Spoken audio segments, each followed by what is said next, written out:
Hey everybody, just give me a quick second before we get into this video to tell you about Rally Road. You see, since 2012, blue chip automotive investments have outperformed all major areas of the stock market. But the problem is, if you don't have six figures or more to get in the game, you are missing out. Rally Road is a platform for investors to buy and sell shares in SEC-registered classic car offerings like an 85 Testarossa or a 55 Porsche Speedster. All the cars are museum quality and stored for long-term preservation in Rally Road's temperature-controlled facility, and they're all available for inspection by shareholders. Almost all are exclusively low mileage with original parts. Inside the Rally Road app, you can view each car's full history in a timeline that shows the complete vehicle service and ownership history, or even race history if applicable. You can also see past sale comps to show appreciation, depreciation, documentation, certificates of authenticity, etc. It's a really neat way to get in the game for less money than it costs to buy an entire car. You can cross over your passions and your finances, sort of like I do. The minimum amount to invest is just one share per car, often as low as $50. So there's no set requirement to hold your shares for any specific period of time, and you don't have to wait to sell the car to sell your shares. It's all very easy. Just like the stock market, you're investing in a piece of automotive history. Their next big offerings are an 83 Ferrari 512 BBI and a Jaguar XJ220, something I will be watching very closely. Hit the link in the description for a special offer from your boys at The Smoking Tire on some shares at Rally Road.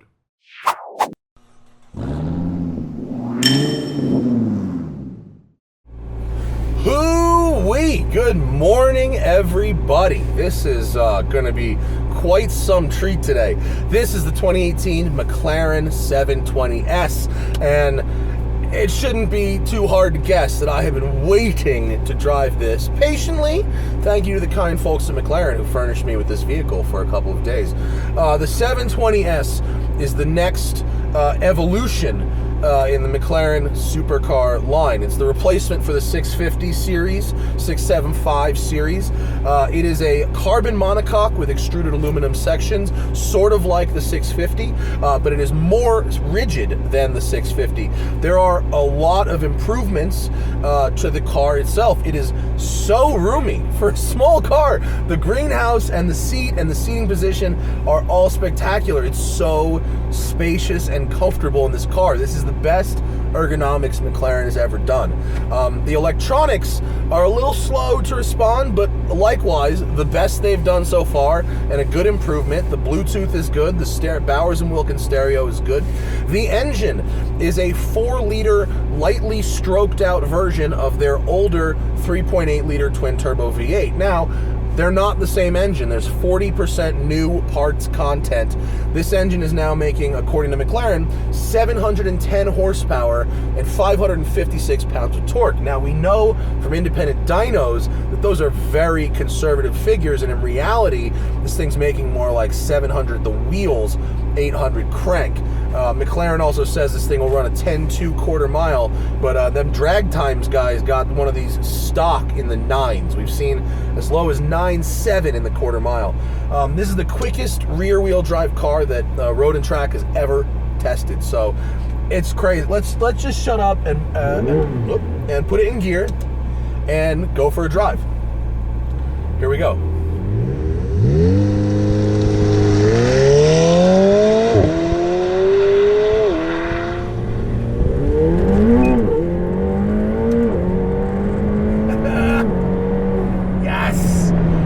So you have, just like the older cars, you've got your powertrain knob and your chassis knob. I'm starting out with my powertrain and chassis both in sport. In the city, I like to leave my powertrain in sport most of the time and the chassis in comfort. One thing McLaren does, man, can they make a car ride well. This car has the super advanced hydraulic suspension that has evolved from the 650 series, not the more straightforward conventional suspension you get in the sports series, the 5 series cars.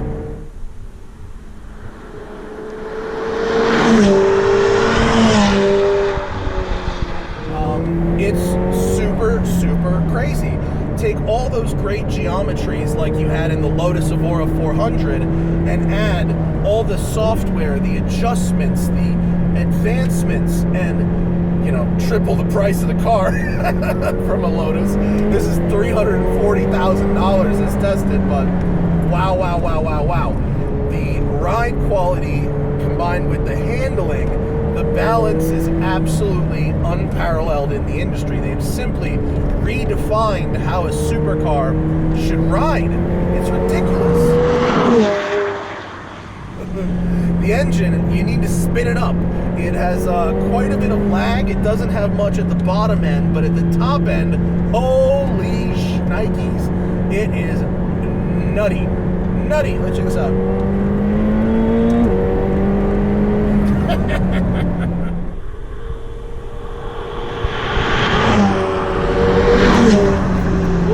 Woo!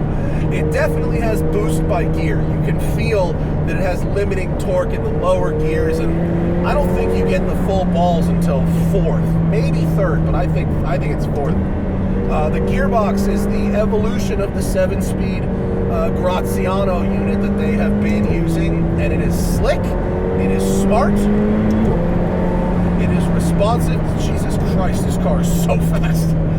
You can still shift it up or down with either hand. I like that you can flick a downshift with your right hand if you want, like that, like a WRC car. The balance front rear is beautiful, predictable. The handling, so it weighs about 40 pounds less than a Porsche GT3, right? And it's making, I don't want to say, it's 50% more power, 60% more power. The turbos really like to live up top. It's not that small turbo, early shove, die at the top thing like we're seeing in so many cars today. These things just pull and they don't stop. Was that a flash? Did that Civic just flash me? Does that mean the police are here? Whoa. Let's talk brakes. They're ceramic, they're crazy, they're excellent. They can really haul this thing down. McLarens typically have this sort of strange brake pedal feel that almost feels like a manual brake setup, or like the brakes don't work so well until you get some heat into them. These seem to be pretty consistent regardless of temperature, but I will say sometimes from stop to stop, the pedal feel does change. Sometimes there's an inch or two of dead space at the top of the pedal and then it grabs firmly. Sometimes it grabs right at the top, and it seems to be related to how many stops in a row you're doing.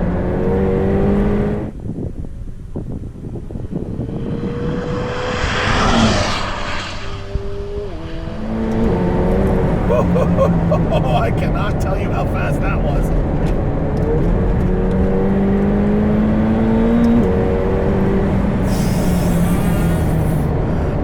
You do have an air brake in the back that helps keep that rear end really settled under heavy braking. When it brakes, the car just squats. It does a nosedive. It is very happy in the transitions. It loves to dance. We've got Pirelli Corsas on this car.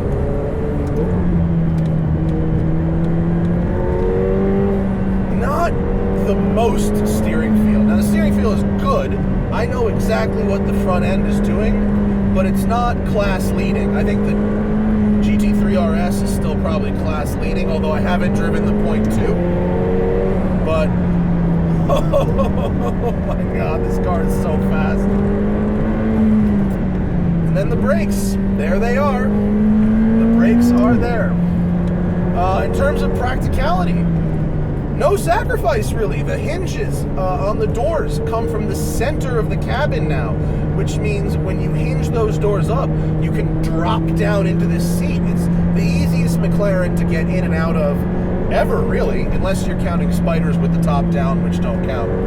The sills are tight. Truly getting in and out of this thing, easy. Sitting in traffic with it, no problem. I will say the air conditioner isn't as strong as it probably could be, but it's been really hot. But still, not as strong as it could be.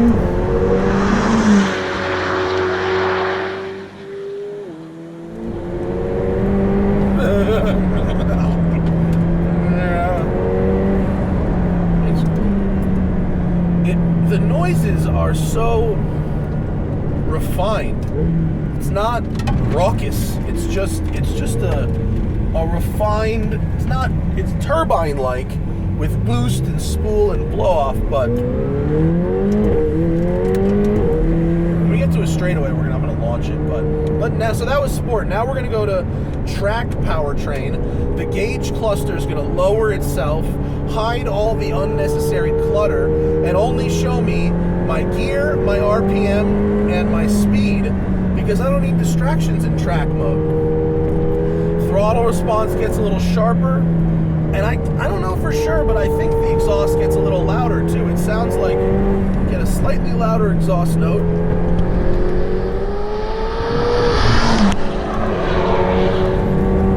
This car is so crazy. Really, really crazy. But forgiving, predictable. I think I haven't found the limit yet, and the car isn't really telling me where that limit is. I feel like to get to the limit, it would require bravery and or stupidity and a racetrack. And unfortunately, McLaren said no to the racetracks on this one. Jesus Christ. There is such a difference. You know, you can drive this thing around on the road at never more than half throttle and be going insanely fast. But the difference between half throttle and full throttle is so pronounced. So pronounced. I mean, the difference between three-quarter throttle and full throttle is so pronounced. Okay, here's a straightaway. We're going to do launch control. As tempted as I am to just... Let's launch this thing. Line her up. Air brake down. Okay. Left foot on the brake. Launch mode engaged. Awaiting full throttle. Boost building. 1, 2. Boost ready.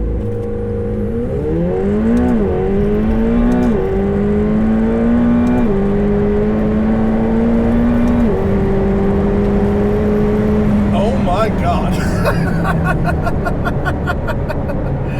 For a rear-wheel drive car. Oh, it's a McLaren. Engine system fault. Call McLaren Service Center. It is a McLaren. I was wondering if it was really a McLaren or if it was bullshitting, but no, that is a real McLaren. It's done a thing. Check me out. I'll prove it to you. Call Engine Service Center. Okay, here's what we're going to do is we're going to stop here, pause, shut car off, open door. We're going to open the door here. Okay. Now we're going to close the door. Start it again. Is it still there? Parking brake applied. Yep, it's still there. Engine system fault. Call McLaren Service Center. Well, that is truly disappointing. The car is running fine. It's not mode change Okay, so I tried to go from track back to sport. Okay, now it's working. Call McLaren Service Center. Well, we're going to finish our video. If the engine blows up, that could be a video as well. Let's go back to track. Oh, I don't get a tack. Now the warning system has taken over the tack in track mode, so I don't have a tack anymore. So I'll go back to sport mode. That way I get a tack and an engine warning. That's so unfortunate. Why would that happen? All I did was one launch. I must say that launch was incredibly brutal. 2.7, they say, might even be faster. It did more clutch slipping than I expected it to do. It didn't slam those clutches. It really rode them out for a while.